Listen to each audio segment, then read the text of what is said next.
Selamat sore pemirsa Sumatera Utara, hari ini kembali hadir menjumpai Anda edisi Rabu 22 Maret 2023 sekaligus bertepatan dengan Hari Raya Nyepi Tahun Saka 1945. Bersama saya Hafiz Eko Diantoro. Dan saya Anissa Redi. Pemirsa, tim redaksi kami telah menghimpun berbagai informasi aktual seputar Sumatera Utara untuk Anda. Dan berikut informasi selengkapnya.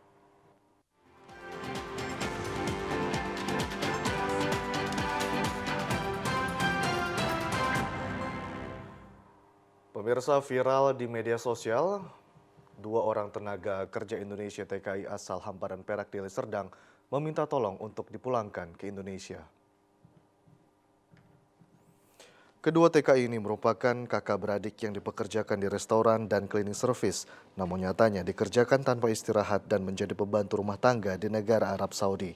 Kedua kakak beradik yang menjadi TKI ini, yakni Ira Walsyah dan adiknya Willy Fitria, merupakan warga Jalan Mustafa Kamil Dusun 3, Desa Slemak, Kecamatan Hamparan Perak, Kabupaten Deli Serdang.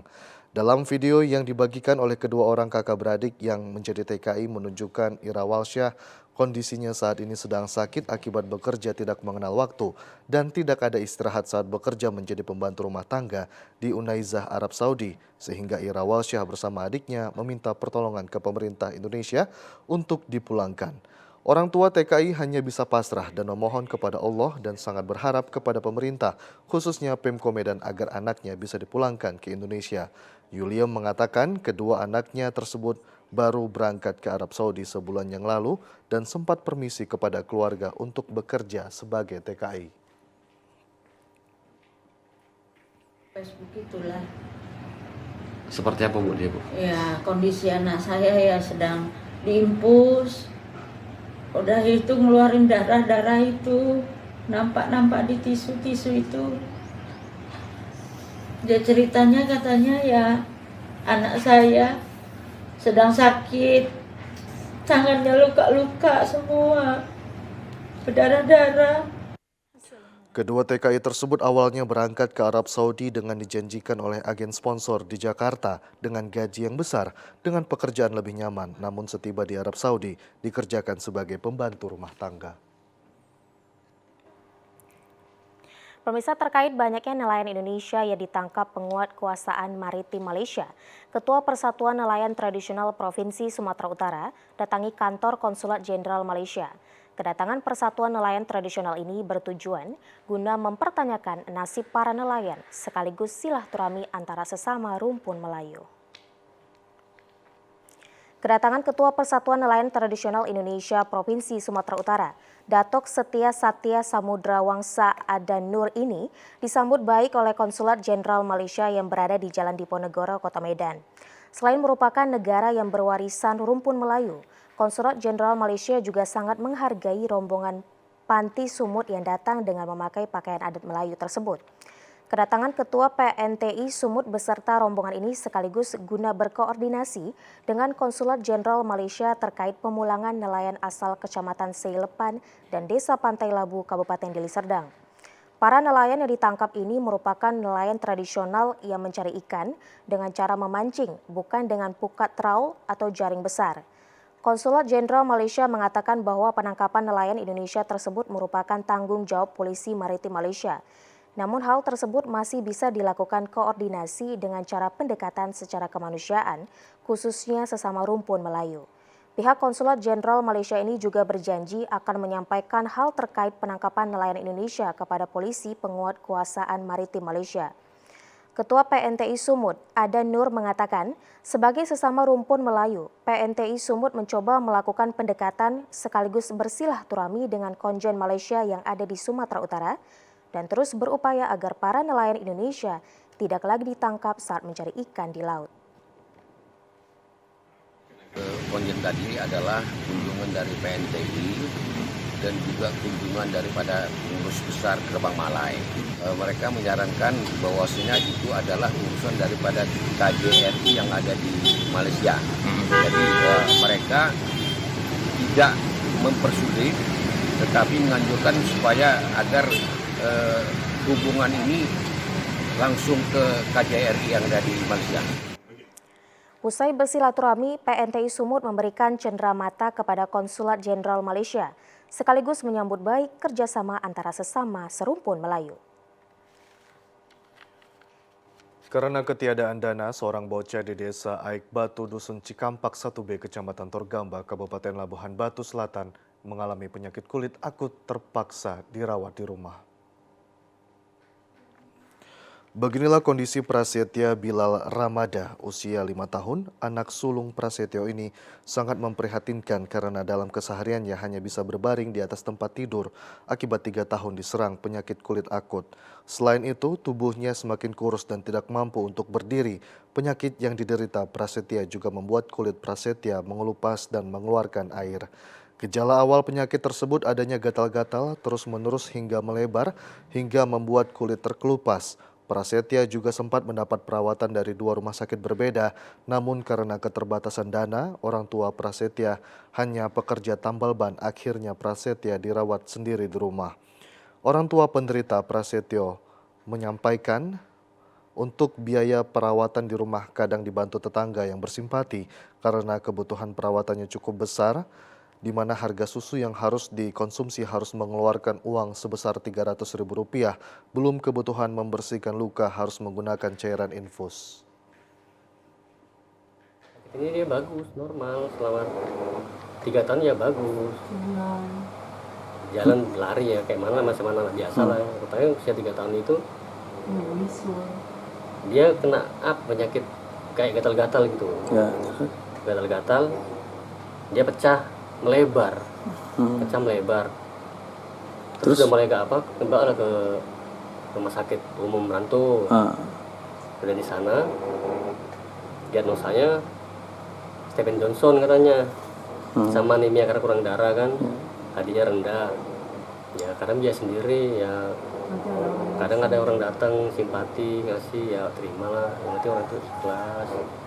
Harapanku ya semoga anak cepat sembuh, bisa kayak yang lagi dia, macam anak yang lainnya. Prasetya juga sangat membutuhkan uluran tangan guna meringankan beban perawatan anak sulungnya. Pemirsa, kami akan segera kembali dengan sejumlah informasi lainnya. Tetaplah bersama kami.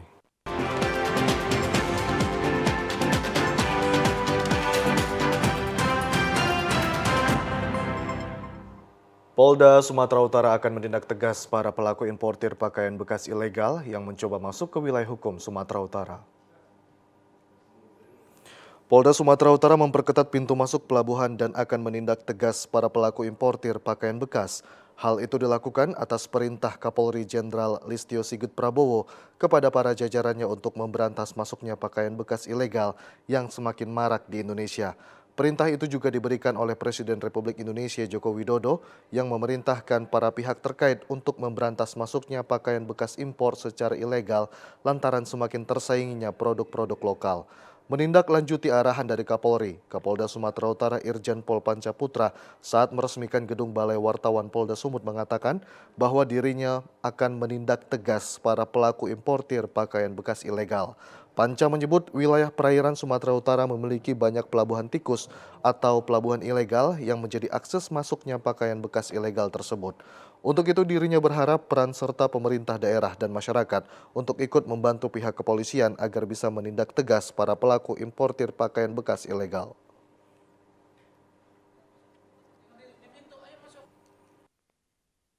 Prinsip kita memang dari aspek higienis ini menjadi perhatian kita bersama.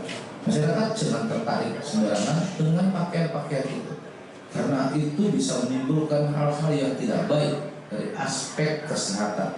Makanya apalagi itu merugikan keuangan negara. Masuknya barang secara ilegal itu merugikan keuangan negara. Oleh sebab itu saya pada kesempatan ini mengingatkan kepada para pelaku untuk tidak mencoba-coba memasukkan barang-barang bekas melalui pintu-pintu atau tempat pelabuhan tikus yang ada di wilayah Provinsi Sumatera Utara. Pemirsa, selama 3 bulan terakhir ini, Polda Sumatera Utara menggagalkan pengiriman berbagai jenis narkoba dengan berat mencapai ratusan kilogram. Ratusan narkoba yang digagalkan peredarannya salah satunya merupakan 263 kg narkoba jenis sabu-sabu. Digagalkan peredarannya merupakan hasil pengungkapan tim gabungan Polda Sumatera Utara, Satres Narkoba Polrestabes Medan, Satres Narkoba Polres Asahan dan Satres Narkoba Polres Langkat. Pengungkapan dilakukan dalam kurun waktu 74 hari yang dilakukan sejak awal Januari hingga 15 Maret kemarin. Dalam kasus ini setidaknya 21 tersangka yang ditangkap di 13 tempat yang berbeda-beda yang ada di Sumatera Utara. Tidak hanya menyita lebih dari 263 kg sabu, tim gabungan juga menyita lebih dari 233 kg ganja serta 19.760 butir pil ekstasi dari para pelaku yang sebagian besar merupakan kurir. Direktur Reserse Narkoba Polda Sumatera Utara, Kombes Pol Cornelis Wisnu mengatakan, narkoba yang disita dari para pelaku terkhusus narkotika jenis sabu-sabu dipasok dari Malaysia melalui beberapa perairan yang ada, terutama perairan yang berbatasan langsung dengan Malaysia. Wisnu menyebut para pelaku umumnya menggunakan metode ship to ship atau pengiriman narkoba menggunakan kapal dari Malaysia yang kemudian dijemput menggunakan kapal yang berasal dari Indonesia untuk selanjutnya dibawa melalui jalur darat. Di mana narkotika ini berasal dari Malaysia yang berbatasan dengan wilayah Sumatera Utara, khususnya di wilayah daerah Tanjung Balai dan Asahan. Kita sebagian besar pengungkapan kita laksanakan di wilayah tersebut, sebagian juga kita laksanakan di Medan, di mana modusnya adalah mereka melakukan ship to ship di tengah laut, ya, ship to ship antara kapal dari Malaysia dengan penjemput dari Indonesia, kemudian dibawa ke darat, dibawa ke perairan Indonesia untuk dijemput dengan mobil untuk dibawa ke darat ke tujuan di wilayah darat baik Medan, Riau maupun ada yang sebagian mau dibawa ke Jakarta. Setelah dipaparkan kepada awak media, selanjutnya barang bukti narkoba dimusnahkan menggunakan mesin dengan dibakar dan direbus, dan untuk para pelaku terancam dengan hukuman mati. Mendekati hari besar keagamaan seperti biasa, terjadi lonjakan harga beberapa komoditi pangan sehingga memicu peningkatan inflasi. Antisipasi hal tersebut, Bank Indonesia BI Sumut meluncurkan program unggulan untuk memperkuat upaya pengendalian inflasi dan ketahanan pangan nasional. Langkah Bank Indonesia Sumut menekan inflasi menghadapi hari besar keagamaan, Ramadan dan Idul Fitri dipaparkan Kepala Perwakilan Wilayah Bank Indonesia Sumatera Utara, Dodi Zulferdi, saat bincang bareng media di Gedung BI Sumut kemarin. Dijelaskan langkah sinergi Tim Pengendali Inflasi Pusat dan Daerah serta Gerakan Nasional Pengendali Inflasi Pangan GNPIP dengan upaya pengendalian inflasi bersifat struktural, forward-looking, dan berbasis digital. Penguatan GNPIP difokuskan melalui optimalisasi digital farming sisi hulu dan perluasan kerjasama antar daerah. Dodi mengungkapkan terdapat 7 program unggulan GNPIP, yaitu program optimalisasi operasi pasar murah, penguatan ketahanan komoditas pangan strategis, peningkatan pemanfaatan alsintan dan sarana prasarana produksi, penguatan kerjasama antar daerah KAD, fasilitasi distribusi pangan, penguatan infrastruktur teknologi informasi komunikasi, digitalisasi dan data pangan, serta penguatan koordinasi dan komunikasi. Dodi menyebut dengan dukungan kebijakan pemerintah daerah dan kolaborasi BUMN, BUMD, BUMDes Pangan membentuk ekosistem yang mendukung efisiensi tata niaga pangan. Melalui digitalisasi rantai pasok pangan, terutama terdapat komoditas pangan utama yang menyumbang inflasi Sumatera Utara, yaitu beras, ayam ras, telur ayam ras, cabai, bawang merah, daging sapi, dan minyak goreng. Maupun sinyal ketersediaan pasokan dan juga sinyal perhatian dari pemerintah kepada masyarakat dan juga kepada pedagang, ya, supaya mereka kemudian supaya masyarakat juga merasa barang ini sebenarnya dia jangan juga terlalu mudah untuk langsung hanya mau terima harga yang dijual pedagang, karena sebenarnya ada alternatif, walaupun tadi tetap ada pasti nanya, tapi kan barangnya nggak ada, cuma sedikit. Iya, tapi setidaknya dia punya bargaining kepada pedagang bahwa ini ada barang di situ yang harganya bisa lebih murah, ya. Itu satu. Kemudian tadi mengenai head kan sudah ditetapkan untuk gabah. Nah, bagaimana dengan ongkos produksi? Yang saya tahu nanti mungkin saya minta tolong juga teman-teman Pak Wahyu dan kawan-kawan untuk bisa menjelaskan konsepnya. Tapi yang saya tahu ya tadi, set kemarin itu kan memang sudah dinaikkan kan. Kan sebelumnya 4.000 sekian ya. 5.000 ya. Jadi ada naik 800. Nah itu kalau yang saya baca memang itu untuk mengcover juga kenaikan produksi di level petani. Karena nggak akan dapat. Kalau dipaksakan HPP-nya 4.200 ya nggak akan mau petani jual kan.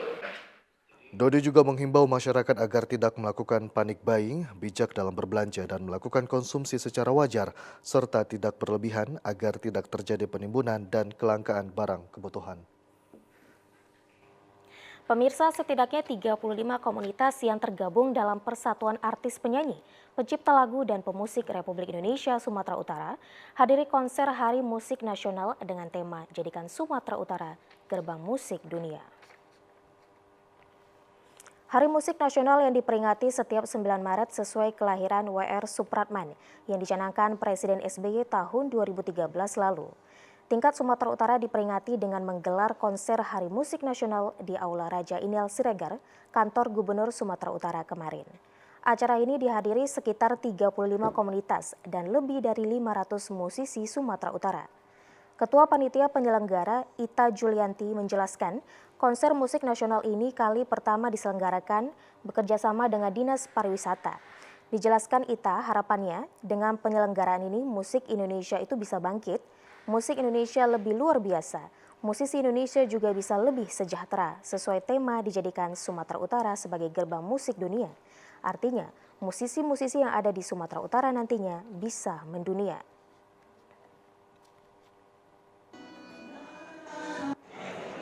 Terima kasih alhamdulillahirobbilalamin.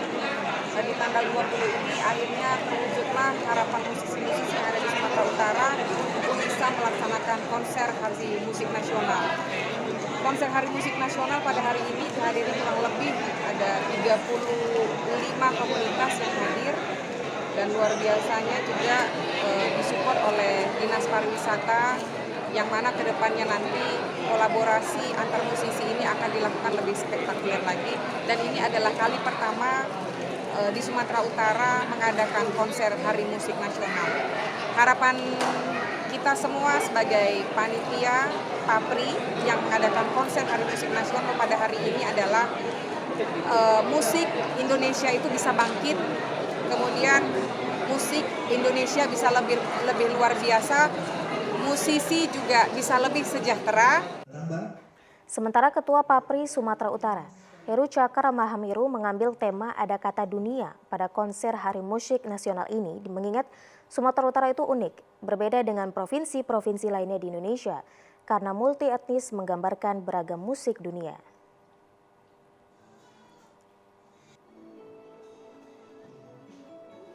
Ya, dari DPD Papri Sumut, kami sangat berbangga hati, berterima kasih atas terhimpunnya banyak komunitas-komunitas musik, seni budaya di Sumatera Utara. Dan ini kita harapkan dan kami semua mengharapkan ini bisa menjadi mendunia. Ini salah satu tujuan karena memang Sumatera Utara itu terdiri dari banyak suku bangsa. Hari ini sebenarnya datang dari panitiaan Papri Sumut dalam rangka penyelenggaraan Hari Musik Nasional dan tema ini memang ada kata dunia ya.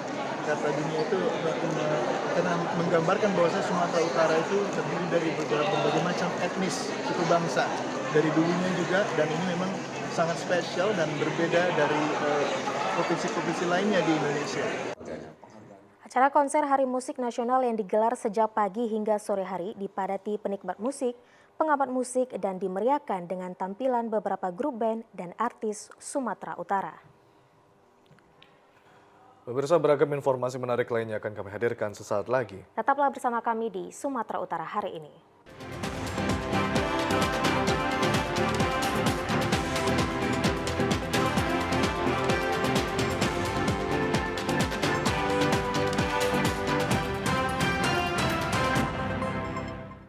Pemirsa, terima kasih Anda masih di Sumatera Utara hari ini. Libur sekolah dalam rangka Hari Raya Nyepi bersama dengan awal puasa Ramadan 1444 Hijriah dilaksanakan mulai hari ini. Siswa asal SMP swasta Muhammadiyah 32 Gunung Sitoli tingkatkan amal baik. Yayasan Muhammadiyah Kota Gunung Sitoli memberlakukan libur sekolah dalam menyambut bulan suci Ramadan di wilayahnya berlangsung sejak 22 hingga tanggal 27 Maret 2023. Hal itu diindahkan oleh satuan pendidikan yayasannya mulai dari tingkat taman kanak-kanak dan sekolah menengah. Pihak SMP swasta Muhammadiyah 32 Gunung Sitoli dalam kegiatan belajar mengajar siang tadi dirangkai dengan penyampaian arahan serta bimbingan kepada para siswa, khususnya beragama muslim, agar mampu meningkatkan amal baik tiada henti di lingkungan berada. Demikian pada masa puasa hendaknya menjalankan sholat 5 waktu dengan penuh kesadaran sendiri dan bukan paksaan siapapun. Hal itu mutlak ditunaikan para siswa selain kewajiban ibadah kepada Allah Subhanahu wa taala, juga menjadi sarana evaluasi mengukur pendidikan agama di sekolah tersebut. Dengan kebijakan kami mengikuti kalender sesuai dengan pendidikan Yayasan Muhammadiyah. Kedua, adanya arahan kepada siswa-siswi kami tentang penyambutan bulan Ramadan, di mana tadi kami sudah memberikan efektivitas kepada anak-anak apa saja kegiatan, salah satunya yaitu beramal, beribadah, melaksanakan puasa di rumah dan membaca Al-Quran, kemudian banyak berzikir. Salah satu langkah yang dapat ditempuh para siswa dalam meningkatkan amal dan kebaikan selama masa liburan sekolah dan sepanjang bulan puasa adalah beradaptasi serta mengikuti petunjuk dan tugas-tugas yang diberikan oleh orang tua. Selain itu, lebih mengisi waktunya untuk hal-hal yang baik, termasuk membantu sesama tanpa memandang perbedaan dan dengan upaya yang dimiliki. Kebaikan seperti itu pun telah merupakan amanah dan dituliskan dalam kitab Al-Quran. Pada bulan suci Ramadan itu kita dianjurkan sholat 5 waktu pada bulan puasa. Dan ibu-ibu pengajarkan sekalian, pas mulai sekolah pada tanggal 27 Maret. Tugas-tugas belajar juga ada? Tugas belajar dikasih ibu, ada sedikit pelajaran tambahan di rumah nanti ibu. Para siswa diminta mengerjakan tugas-tugas sekolah selama berada di lingkungan keluarga. Selanjutnya tidak memperpanjang liburannya, melainkan sudah harus kembali ke sekolah untuk mengikuti kegiatan belajar mengajar pada Senin 27 Maret 2023. Pihak sekolah dan Yayasan Muhammadiyah Kota Gunung Sitoli ini akan memberi sanksi tegas bagi siswa yang memperpanjang liburnya nanti. Menjelang Ramadan, pengurus BKM Masjid Agung Kabupaten Karo menyelenggarakan pelatihan fardu kifayah dan memberikan tali asih kepada Bilal jenazah. Pelatihan ini sebagai upaya regenerasi karena kekhawatiran Bilal jenazah semakin langka sehingga diperlukan muda-mudi untuk siap menjadi regenerasi. Sebagai bentuk apresiasi atas tugas Bilal Maid atau jenazah diselenggarakan pelatihan dan pemberian tali asih dilaksanakan di aula lantai dasar Masjid Agung di Kabanjahe, Kabupaten Karo. Menjelang bulan Ramadan ini sebagai momen untuk berbuat kebajikan serta menyalurkan tali asih untuk Bilal jenazah sekecamatan Kabanjahe. Berbagi meringankan kebutuhan pokok bulan puasa Ramadan, peserta pelatihan juga diikuti generasi muda calon Bilal jenazah untuk meningkatkan pengetahuan tentang hukum sesuai syariat Islam. Karena pentingnya ilmu tentang hukum fardu kifayah agar dengan sebenarnya diamalkan di lingkungan masing-masing. Ustadz Hadonadin Harahap, Ustadz Nasrun Tarigan, dan instruktur lainnya membimbing tata cara dan adab melaksanakan fardu kifayah mengurus jenazah sesuai Al-Quran dan hadis. Pengurus BKM Masjid Agung Karo dan selaku panitia pelaksana Abdul Rashid Sembiring menuturkan pelaksanaan kegiatan ini merupakan penghormatan atas tugas dan fungsi Bilal jenazah yang selama ini melaksanakan tugas dan sosial dengan penuh keikhlasan di tengah masyarakat. Pelatihan ini diharapkan dapat berkesinambungan agar mendapat regenerasi. Pada hari ini kita buat pelatihan Bilal Mayit. Dalam hal ini target kita sebenarnya 30. Alhamdulillah peserta kita hari ini sampai detik ini 35 orang. Insya Allah ini dalam pengurusan kita perdana pengurus BKM, inilah kegiatan perdana. Sebelumnya pun sudah kita banyak berapa kita buat kegiatan. Inilah pada bulan ini dan sekalian menyambut bulan suci Ramadan, makanya kita berlatih peserta jamaah kita dari sekitar BKM sekecamatan Kabanjahe. Salah seorang peserta pelatihan, Hajah Upi, mengatakan kegiatan ini sangat perlu untuk mengetahui lebih jauh hukum dan adab pengurusan jenazah dengan harapan bila jenazah akan bertambah.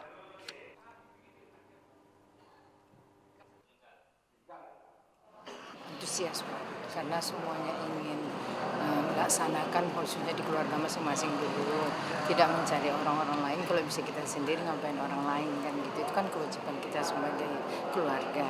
Harapan kita seterusnya supaya yang antusias hari ini lebih antusias lagi, yang lebih muda, itu yang kita harapkan. Karena yang tua-tua ini mungkin nggak bisa lagi, yang tua-tua ini mungkin ya akan dibandingkan, kan gitu. Pemirsa, sambut bulan suci Ramadan, puluhan anak-anak kampung nelayan Hajoran melaksanakan pawai obor dengan mengelilingi kampung.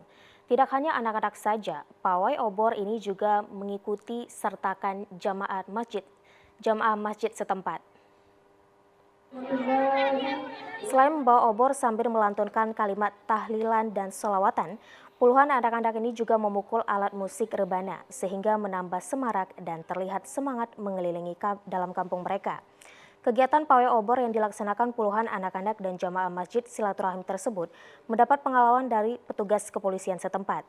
Pawai obor yang dilakukan itu merupakan tradisi tahunan yang dilakukan dalam menyambut bulan suci Ramadan dan sekaligus mendoakan kampung mereka jauh dari mara bahaya sehingga dapat dijalankan ibadah Ramadan dengan lancar. Sebelum melaksanakan pawai obor, anak-anak dan jamaah masjid lebih dulu melaksanakan sholat berjamaah. Kita ke informasi lainnya, pemirsa, di mana harga telur ayam di Pasar Petisa Medan mengalami kenaikan mencapai Rp1.750 per butirnya. Meskipun telur ayam mengalami kenaikan jelang bulan suci Ramadan, warga tetap ramai membelinya sesuai kebutuhan. Salah satu pasar tradisional di Kota Medan yakni Pasar Petisah terlihat ramai pengunjung yang berbelanja kebutuhan jelang bulan suci Ramadan. Terlihat sejumlah warga sedang membeli telur di Pasar Petisah Medan, Jalan Kota Baru, Petisah Tengah, Medan siang tadi. Kenaikan harga telur ayam membuat pedagang harus menjualnya dengan harga tinggi. Telur ayam dijual dengan harga Rp1.750 per butirnya. Kenaikan harga telur telah terjadi pada beberapa hari lalu yang tidak begitu tajam sehingga tidak terlalu berdampak kepada daya beli masyarakat. Telur ayam mengalami kenaikan Rp50 per butirnya dalam rentang waktu sepekan. Sebelumnya harga telur dijual dengan harga rata-rata Rp1.500 per butirnya. Pedagang telur di Pasar Petisah Medan, Suryono, mengatakan meskipun telur mengalami kenaikan, daya beli masyarakat masih normal dan tetap ramai. Naik sedikit. Yang kecil biasanya 14,5 menjadi 15. Yang sedang 16 jadi 16,5. Yang besar 17 jadi 17,5. Berarti semakin ramai juga, Pak, karena kebutuhan Ramadan, Pak, ya? Menjelang bulan suci Ramadan, tradisi warga seperti punggahan mulai terlihat ramai di mana masyarakat mulai disibukkan berbelanja kebutuhan untuk persiapan menjalankan ibadah puasa. Pemirsa, satu hari menjelang bulan Ramadan, harga kebutuhan seperti harga daging di pasar tradisional di wilayah Medan Utara mengalami kenaikan yang cukup signifikan. Harga daging sapi ini sebelumnya hanya Rp130.000 per kilogramnya dan kini naik menjadi Rp140.000 hingga Rp160.000 per kilogramnya. Sementara daging kambing sebelumnya dijual dengan harga Rp120.000, kini naik menjadi Rp130.000 per kilogramnya. Adanya kenaikan harga daging sapi dan kambing ini diakui Epi Tando, selaku pedagang daging sapi di pasar tradisional di Belawan, Medan. Sementara seorang pedagang daging ayam, Sri, mengakui harga daging ayam buras yang biasanya per kilo Rp25.000 hingga Rp28.000 naik menjadi Rp30.000 per kilogramnya. Untuk harga telur ayam buras yang biasanya per butir Rp1.500, kini naik menjadi Rp1.750 hingga Rp1.800 per butirnya. Harga daging semuanya 100, Pak. Itu rata-rata? Dari naik kita, ya kan? Kayaknya enggak. Nggak ada, ya? Enggak ada. Kalau sebelumnya berapa, Bu? 1,3. 1,3, ya? Hari biasa-biasa. Tapi karena hari mau Ramadan, potong tetap naik dari 2. Kenaikan harga daging tersebut meliputi di Pasar Tradisional Pasar 5 Medan Marelan, di Pasar Titipapan, Pasar Martubung, Pasar Simpang Kantor, Pasar Pekong Labuhan, dan di Pasar Tradisional di Jalan Jawa Belawan. Namun karena harga daging sapi dan daging kambing serta telur mengalami kenaikan, maka sebagian besar kaum ibu memilih daging ayam potong untuk keperluan sahur di awal Ramadan ini.